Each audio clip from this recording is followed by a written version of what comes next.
उत्तर प्रदेश, यूं कहें तो पश्चिमी उत्तर प्रदेश का एक प्रमुख शहर है आगरा, जो ऐतिहासिक, सांस्कृतिक और धार्मिक तीनों रूप से अपनी एक अलग पहचान रखता है। वहीं से श्री बालाजी धाम आश्रम के महंत श्री अरविंद जी महाराज इस वक्त अयोध्या आए हुए हैं और उनकी यहाँ पर रामकथा चल रही है। सबसे पहले हम उनसे जुड़ेंगे। रामकथा इस पावन पुनीत महीने में, क्योंकि माघ का महाकुंभ चल रहा है 45 दिवसीय, तो रामकथा जो भक्त सुन रहे हैं, श्रवण कर रहे हैं, और एक वर्ष तो बीत भी गया, वर्षगांठ भी मना ली गई रामलला के आए हुए, तो कैसा माहौल है, रामकथा किस प्रकार से लोगों के लिए फलदायी होती है, जानते हैं अरविंद जी महाराज से। रामकथा फलदायी ही नहीं, रामकथा तो मनुष्य मात्र का मूल कर्तव्य और उसके मूल जीवन का लक्ष्य श्री राम कथा है। क्योंकि राम का चरित्र अगर भगवान की दृष्टि से देखें तो वो भगवान है, ये अलग बात है, लेकिन एक महामानव के रूप में भी राम जी का चरित्र बहुत ही प्रेरणादायक है। और मुझे लगता है कि राम का चरित्र जिसके जीवन में श्रवण करने के बाद जिसने जीवन में बसाया, मुझे लगता है उसे किसी और की आवश्यकता नहीं है। गुरुदेव, एक महाकुंभ में वाकया, एक स्लोगन बहुत तेजी से वायरल हो रहा है सोशल मीडिया पर, अब तो आ गए अवध बिहारी, अब की बारी है कृष्ण मुरारी। क्या है इस पर, क्या रहस्य है, क्या कहेंगे आप इस पर? ये तो इसमें कोई बुराई की बात इसलिए नहीं है कि अवध बिहारी को लाने का काम भारत के 140 करोड़ लोगों की भावनाओं का काम जो हुआ है, तो मुझे लगता है कि वृंदावन बिहारी भी आने चाहिए। इसमें क्या बात है? इस देश के साथ इतना गलत हमारी संस्कृति के साथ, हमारे सनातन के साथ हुआ, तो हमारे अस्तित्व के लिए आज अगर कोई काम मोदी जी ने या योगी जी ने अथवा इस देश की जनता की भावनाओं ने जो काम किया है, स्वर्गीय अशोक सिंघल जी का इतना बड़ा योगदान रहा इसमें, तो ये तो बहुत आवश्यक है। और ये मुझे लगता है कि अवध बिहारी के बाद बाकी बिहारी आने ही वाले हैं, बिल्कुल ठीक है, इसमें कोई शक नहीं। एक बात और, आज बसंत पंचमी का पर्व है, कुछ सनातनी आज मना रहे हैं, कुछ कल मना रहे हैं, तो सरस्वती पूजा, सरस्वती वंदना कैसे कोई करे? वैसे कल के लिए ही ज्यादा माना गया, हमारे धर्माचार्य और आचार्य चरणों ने कल के लिए ज्यादा कहा है, लेकिन क्योंकि हमारा धर्म इतना विशाल है, हमारे धर्म की इतनी विशाल मान्यताएं हैं, तो कोई आज भी मना ले तो उसमें कोई बात नहीं है। भगवान की कृपा है, भगवान का कार्य है, सरस्वती की स्तुति करें। और आज से ऋतुओं का बसंत ऋतु प्रारंभ हो रहा है, तो हमारी सर्दी जा रही है और धीरे धीरे बसंत आ रहा है, तो आज और कल दोनों दिन मना सकते हैं, कल का प्रधान है। गुरुदेव, एक बात और हम जानेंगे, सनातन का सबसे बड़ा कुंभ, महाकुंभ, प्रयागराज की धरती पर चल रहा है। 29 जनवरी को मौनी अमावस्या थी, 28 की रात में भगदड़ मच गई।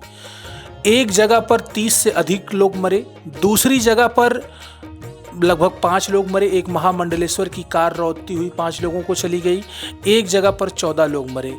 पोस्टमार्टम हाउस में 61 नंबर तक की लाश को आइडेंटिफाई कर लिया गया है, लेकिन सरकार के आंकड़े 35 तक अभी पहुंचे हैं।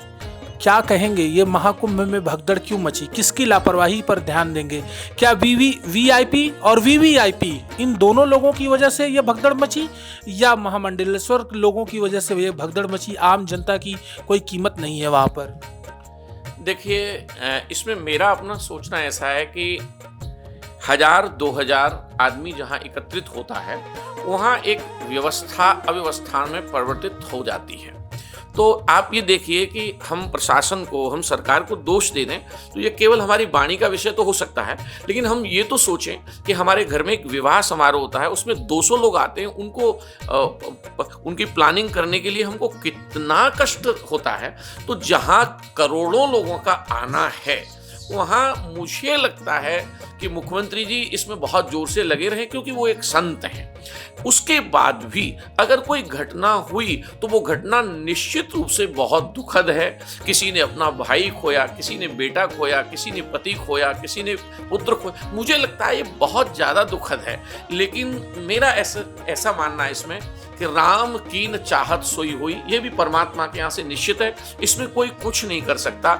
और मेरी बहुत संवेदनाएं हैं। हाँ, एक बात है, कुंभ में या किसी भी धार्मिक स्थल पर बहुत वीवीआईपी कल्चर नहीं होना चाहिए, इसके लिए जरूर ध्यान रखना चाहिए, क्योंकि आम जनता अगर वीवीआईपी की बात करते हैं तो इन वीवीआईपी को वीआईपी बनाता कौन है? आम जनता बनाती है। तो हमारी जनता जो है उसको, एक जनता के लिए एक शब्द होता है जनार्दन, तो जनता जनार्दन है, तो उस जनार्दन का ध्यान भी हमको पहले रखना चाहिए।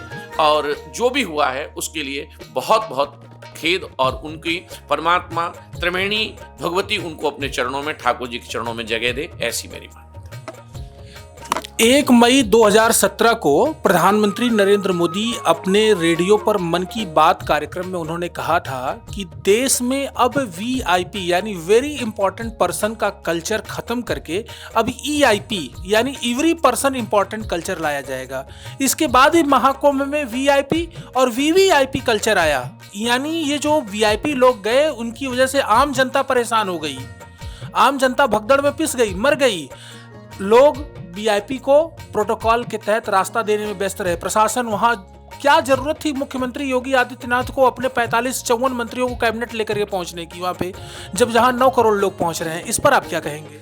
अब मुझे तो ऐसा मानना लगता है कि भाई मुख्यमंत्री जी को ये जरूरत थी कि अगर दुनिया उस मेले को देख रही है तो मुख्यमंत्री जी, आप या मैं अपने परिवार को लेकर मेला देखना चाहते कि नहीं चाहते, बताइए आप। तो मुख्यमंत्री जी का तो वो कैबिनेट ही परिवार है, वो तो साधु है, तो उन्होंने भी ये मन बनाया कि हम वहां जाएं, सबको पुण्य लाभ मिले, सबको आनंद मिले। अब उसकी वजह से तो दुर्घटना नहीं हुई।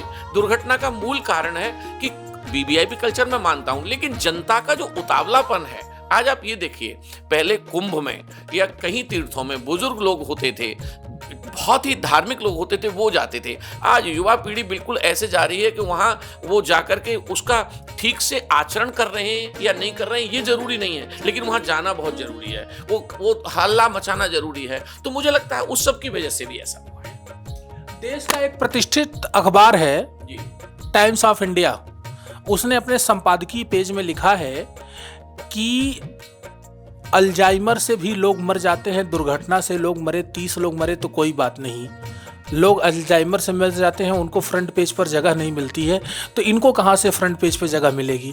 तो क्या अल्जाइमर और भगदड़ में मरने वाले लोग एक समान है? इस पर आप, टाइम्स ऑफ इंडिया के इस स्टेटमेंट पर आपकी क्या राय है? नहीं, मेरी राय है कि टाइम्स ऑफ इंडिया एक वर्ल्ड का बड़ा अखबार है, इंडिया का तो नहीं, वर्ल्ड में उनका नाम है।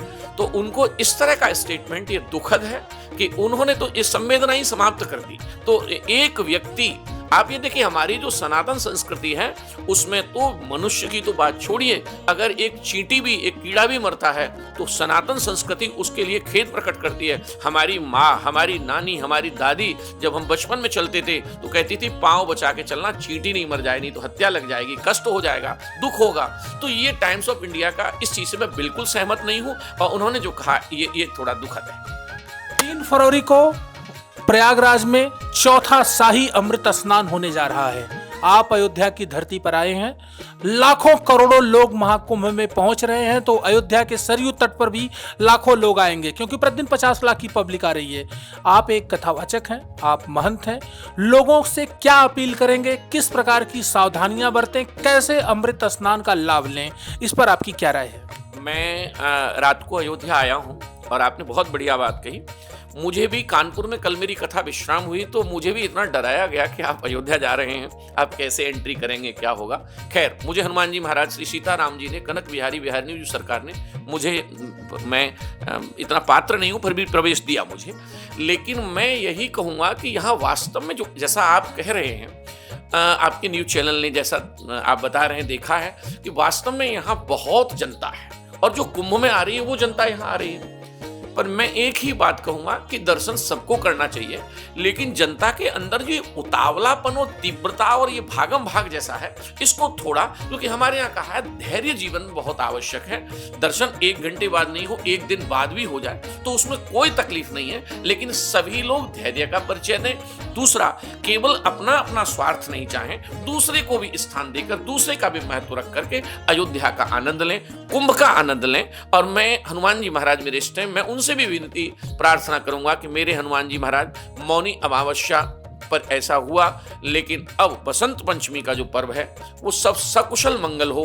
अयोध्या में सरयू के किनारे जो भी लोग जा रहे हैं स्नान करने, उन सब का मंगल हो। और भगवान, मुझे विश्वास है भगवान मंगल करेंगे, ऐसा रोज रोज नहीं होगा, ऐसा विश्वास है। महाकुंभ वैसे 26 फरवरी को समाप्त हो जाएगा। महाशिवरात्रि आखिरी शाही स्नान रहेगा। क्या आखिरी शाही स्नान के बाद भी यदि कोई व्यक्ति भीड़ की वजह से, डर की वजह से नहीं जा पा रहा है, वो 26 के बाद सोचे कि हम 27 को चले जाएं या 1 मार्च को चले जाएं, त्रिवेणी संगम नोच पर स्नान कर लें, तो क्या उसे ये महाकुंभ के दौरान वाला फल मिलेगा उस 1-2-4 दिन बाद जाने में, या नहीं मिलेगा? मेरा ऐसा मानना है कि फल जो होता है वो स्वयं हमारे भाव के ऊपर निर्भर करता है। अगर महाकुंभ में भी कोई स्नान कर रहा है और उसका भाव महाकुंभ के प्रति बहुत अंदर से, उसकी जो श्रद्धा है महाकुंभ के प्रति, तो मुझे लगता है उसका कल्याण होगा, मैं नहीं कह सकता।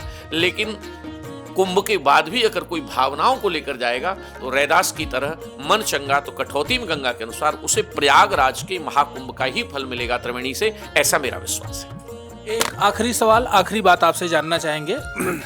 एक महामंडलेश्वर हैं कैलासानंद गिरी जी महाराज ने, उन्होंने एक बयान दिया है कि प्रयागराज महाकुंभ में ही नागा साधु बनाए जाते हैं। हमारे यहाँ 4 जगह पे कुंभ लगता है, लेकिन प्रयागराज में ही नागा साधु लोग बनाए जाते हैं। ये नागा साधु लोग को आप किस नज़र से देखते हैं? इनकी दैनिक जीवनचर्या कैसी होती है? ये आप लोगों से कैसे डिफरेंट होते हैं, अलग होते हैं? क्योंकि आपका भी संत जीवन है, उनका भी संत जीवन है, लेकिन वो अलग क्यों होते हैं? उनका पहनावा, वेशभूषा, वो किसकी पूजा करते हैं, किस में रमते हैं, और उनको जब नागा साधु बनाया जाता है तो क्या संकल्प दिलाया जाता है? इस पर कुछ आप अपनी राय दीजिए। वैसे मैं ये कहूँगा कि वो सन्यासियों का विषय है, हमारा विषय नहीं है। लेकिन पूज्य महामंडलेश्वर प्रातस्मरणीय पूज्य कैलासन जी महाराज एक बहुत बड़े महापुरुष हैं, और उनके एक बार मेरी प्रयागराज के अर्ध कुंभ में साकेत गोलोकवासी हमारे श्री कैलाशवासी पूज्य पायलट बाबा के शिविर में मेरी उनसे भेंट भी हुई थी। मैंने उनका दर्शन किया। वे भगवान महादेव के बड़े उपासक हैं और निरंजनी अखाड़े के वो प्रमुख हैं। मेरा ये मानना है कि नागा जो साधु हैं, ये बड़े एक त्याग का उनका जीवन होता है, और इतनी सर्दी में आप देखिए वो बिल्कुल दिगंबर रह करके भगवान शंकर की तरह वो अपने जीवन को जीते हैं। और वो हमारे साधु समाज की, हमारे जो अखाड़े हैं उनकी वो एक तरह से फौज भी है, व्यवस्था बनाने वाली एक पुलिस है वो एजे, और बहुत त्यागी उनका जीवन होता है। बहुत ही उनके जीवन में मैं कहूँगा कि वो अपने शरीर को पूरा तपस्या से बिल्कुल कसौटी पर लगा देते हैं। तो हमारे कैलासानंद जी महाराज, क्योंकि वो इतने बड़े महापुरुष हैं, तो इस विषय में ज़्यादा सन्यासियों की बातें तो वही बता पाएंगे, जितना मुझे है वैसा मैंने उनको। 6 दिन आपकी रामकथा होगी। रामकथा, वो भी राम की नगरी में भक्त सुन रहे हैं, उन्हें किस प्रकार का आशीर्वाद और किस प्रकार से राम फल की बात आप अपेक्षाएं आप रखते हैं? आखिरी बार मैं ये कहूँगा कि भक्तों को तो आशीर्वाद मैं क्या दे पाऊंगा, ऐसी मेरी सामर्थ्य नहीं, पर मैं ये बात जरूर कह सकता हूँ कि मेरे जीवन का ये परम सौभाग्य है 7 दिन, कि मुझे 7 दिन तक सरयू के तट पर श्री राम लला के चरणों में उनकी रज को मस्तक पर और इस देह पर लगाने का मुझे इतना बड़ा आनंद मिलने वाला है। तो मैं यही कहूँगा कि जो मेरे साथ भक्त आए हैं, आगरा से आए हैं, दिल्ली से आए, अलीगढ़ से आए, जहाँ से आए हैं, उनका तो सबका मंगल होने वाला है। लेकिन यहाँ अयोध्या के भी जो भक्त कथा में आएंगे उन सबका भी मंगल होगा। क्यों कि ये जो 1 साल पहले से जो अयोध्या एक अलग अयोध्या हो गई, अयोध्या का लाखों वर्ष पुराना इतिहास है। अयोध्या इस सरयू नदी को, हमारे जो सूर्यकुल के राजा थे वो सरयू माने बाण पर रख के लाए थे, सरयू तो तब से ये यहाँ आई है। ये जो अयोध्या है, मैंने ऐसा ग्रंथों में पढ़ा, गुरुजनों से पाया कि अयोध्या में जब भगवान राम आने वाले थे तो राम ब्रह्म हैं, और राम ब्रह्म हैं तो भगवान राम से जब कहा गया, ब्रह्म से कहा गया कि आप धरती पर अवतार लें, तो उन्होंने, देवताओं ने कहा कि धरती पर तो भगवान आ ही नहीं सकते हैं, तब क्या करेंगे? तो फिर जहां राम जी विराजते साकेत लोक, तो उस साकेत लोक का एक टुकड़ा धरती पर स्थापित किया, उसी टुकड़े का नाम श्री अयोध्या धाम है। तो वहां मुझे लगता है मुझे ये मेरे हनुमान जी ने बहुत कृपा की है कि मैं अपनी इस वाणी को श्री रामचरित्र गा करके यहाँ 7 दिन पवित्र करूंगा। मेरा मंगल होगा, मेरे भक्तों का मंगल होगा, और जिन जिन के कान में यह आवाज आएगी उन सब का मंगल होगा। हरिओम जी, आप आगरा से आए हैं और कथा के यजमान हैं, कैसा लग रहा है? बहुत अच्छा लग रहा। कब से आप कथा सुनते आ रहे हैं? मैं 30 साल हो गए होंगे। कितने भक्तों के साथ आप आए हैं यहाँ पर? करीब 150 आदमी मान लीजिए, अभी तो कमाए 150-200 आदमी के। हाँ। और स्वामी जी की कथा आपने और पहले कभी सुनी है? जी हाँ, कई बार सुनी। भविष्य में आपके मन में ऐसा क्या टर्निंग पॉइंट आया कि आपको लगा कि हमें कथा सुनना चाहिए? नहीं, जीवन का इतने वर्ष हो गए, अब इच्छाएं प्रभु के भन में जाए। आप क्या कहना चाहेंगे इस कथा के मौके पर? आज यहाँ बहुत बड़े सौभाग्य की बात है कि हमें आज यहाँ पर आकर अयोध्या के अंदर राम कथा सुनने को मिल रही है। हम अभी शुरू से अभी तक अयोध्या हम आए नहीं थे, ये हमको इसकी कथा के बहाने हमको आने का यहाँ सौभाग्य प्राप्त हुआ और हमको लिए इसके लिए आशीर्वाद मिले सबका, ये हम इसलिए सुनने।